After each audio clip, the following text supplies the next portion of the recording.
Bonjour tout le monde. Alors, comme c'est prévu, donc voici la vidéo concernant les types de textes. Donc, nous avons généralement sept types de textes. Nous avons le type narratif. Qu'est-ce que ça veut dire le type narratif? C'est un texte qui raconte une histoire, qu'il soit réel, vécu, c'est-à-dire, ou bien imaginaire. Comme par exemple les romans, les livres d'auteurs, ainsi de suite. Donc pour le type descriptif, il décrit le texte, bien sûr, décrit un lieu ou un objet ou une personne. On parle ici du portrait. Si le texte décrit le physique. Voilà. Pour le texte informatif, il donne des informations sur un fait, mais pour le type explicatif, c'est plus détaillé que l'informatif. Aussi, dans le type explicatif, il donne des informations, mais ce sont des informations très détaillées sur le sujet étudié. D'accord? Maintenant, pour le texte argumentatif, il essaye de nous convaincre, nous, bien sûr les lecteurs, par son point de vue, c'est-à-dire l'auteur ou bien l'écrivain ou bien le narrateur, bien sûr. Donc ici, le texte argumentatif, il rassemble le type informatif parce qu'il donne des informations précises et le texte aussi explicatif parce qu'il, bien sûr, explique. Il essaie d'expliquer, par exemple, un phénomène pour nous convaincre par son point de vue. D'accord. Pour le texte maintenant injonctif, il donne des consignes, ou bien des conseils, ou bien des ordres, ou bien des recommandations. D'accord?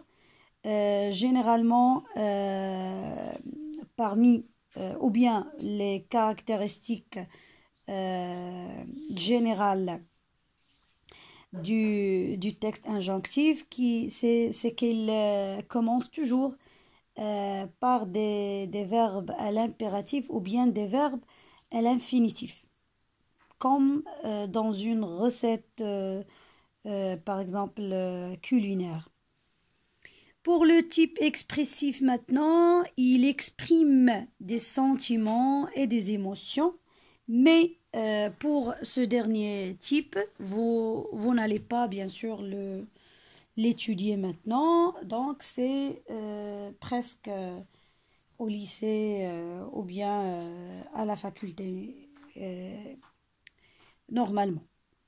D'accord. Donc, on va essayer pour le primaire. Vous allez étudier seulement le type narratif, descriptif, informatif, explicatif, argumentatif et injonctif. D'accord? Donc, vous avez seulement 6 types de textes. Pour l'expressif, c'est seulement dans le collège et le lycée et la fac, bien sûr. D'accord? Maintenant, on passe à quelques exemples pour chaque type. Et on va faire donc à la fois exemple et en même temps, on va essayer de différencier les types en faisant un petit exercice. D'accord? Oui, donc on va commencer d'abord par ces 4 exemples. Regardez le premier texte. C'était un homme grand de taille, et a des épaules très larges, son visage est allongé, avec un regard vif. C'est quelqu'un de mystérieux. Très bien. Donc, qu'est-ce que vous pouvez dire de ce texte? Est-ce qu'il s'agit de quel type s'agit-il? C'est bien. Donc, c'est un texte descriptif. Pourquoi? parce qu'il décrit un homme, donc c'est un portrait. Il décrit un homme, pourquoi? Ou bien quelles sont les preuves ou bien les repères qui montrent qu'il s'agit d'un texte descriptif. C'est tout simplement, il y a des adjectifs partout. Donc nous avons grand, c'est-à-dire on décrit la taille. Nous avons aussi large parce qu'on décrit les épaules. Nous avons allongé parce qu'on décrit le visage. Nous avons vif parce qu'on décrit le regard. Et nous avons aussi mystérieux parce qu'on décrit quelqu'un qui est, bien sûr, on parle de l'homme. D'accord? C'est bien. Maintenant, on passe au deuxième texte. Je vais le lire. Voilà. Il était une fois un jeune garçon qui s'appelle Adam. Il était très aimable. Un jour, sa maman lui demanda d'aller rendre visite à sa grand-mère. Adam, très content, obéit vite. En chemin, il rencontra son ami. Ils bavardaient longtemps et 3 points de suspension, car l'histoire, il y aura encore des événements par la suite. C'est bien. Donc d'abord, j'ai dit une histoire. Donc, il s'agit de quel type ici? Bien sûr, c'est un texte narratif. Voilà. Pourquoi j'ai dit un texte narratif? D'abord, il était une fois. Donc, on raconte. On raconte. Très bien. Un jeune garçon qui s'appelle Adam, donc le premier personnage. Il était très aimable. Donc, on décrit le garçon, mais ce n'est pas un texte descriptif. Pourquoi? Parce que la description, il se limite juste sur un seul adjectif pour décrire le garçon.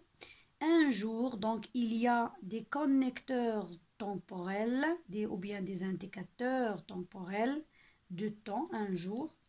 Sa maman, deuxième personnage, lui demanda d'aller rendre visite à sa grand-mère.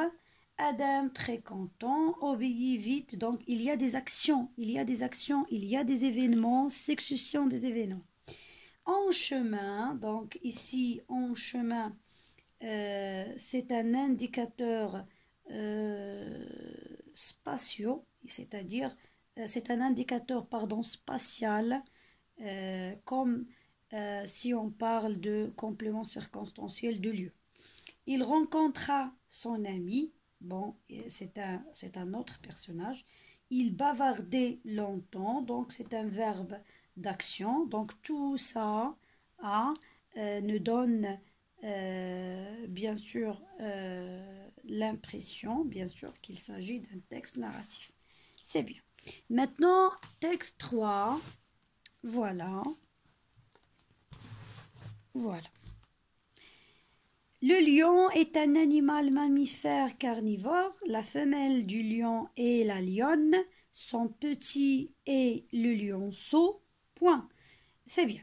Donc ici, c'est un seul paragraphe, mais il s'agit bien sûr d'un texte informatif. Voilà pourquoi il est informatif. Parce qu'il nous donne des informations précises sur l'animal, le lion. Voilà, tout simplement. Est-ce qu'il explique quelque chose? Non. Juste, il nous donne des informations précises. Par exemple, la première information qu'il s'agit d'un animal mammifère, d'accord? Et c'est un animal carnivore, et sa femelle, c'est la lionne, et son petit, c'est le lionceau. Donc, ce sont des informations. C'est bien. Dernier texte. Nous avons la pollution tue notre environnement. Il faut arrêter notre comportement irresponsable envers la planète et adapter des actions efficaces pour sauver la nature. Voilà, c'est un texte. Vous allez me dire, il parle bien sûr de la pollution. D'accord? Donc, puisqu'il parle de la pollution, donc c'est un texte un peu scientifique, c'est bien. Est-ce qu'il donne des informations? Oui, il nous donne des informations sur la pollution. Il tue notre environnement, c'est quelque chose de négatif, ainsi de suite. Quelque chose de négatif, pardon. C'est bien. Donc, est-ce qu'il explique? Oui, il explique un peu pourquoi il faut arrêter notre comportement irresponsable envers la planète, ainsi de suite. C'est bien.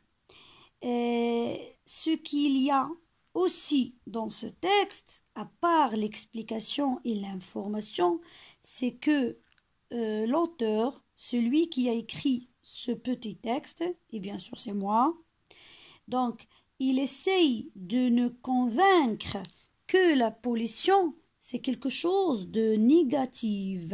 D'accord? La pollution, c'est quelque chose de négatif. Pourquoi? Parce qu'il nous demande d'arrêter notre comportement aux lecteurs, d'accord? Ceux qui lisent le texte.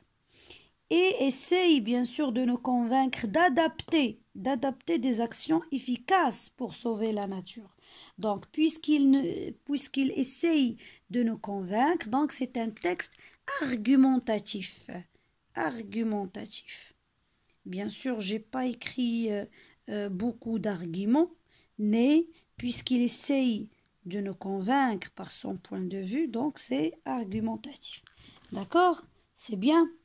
On va passer maintenant aux deux autres exemples. C'est bien. Je vais m'arrêter ici. Je pense que la vidéo va être trop longue.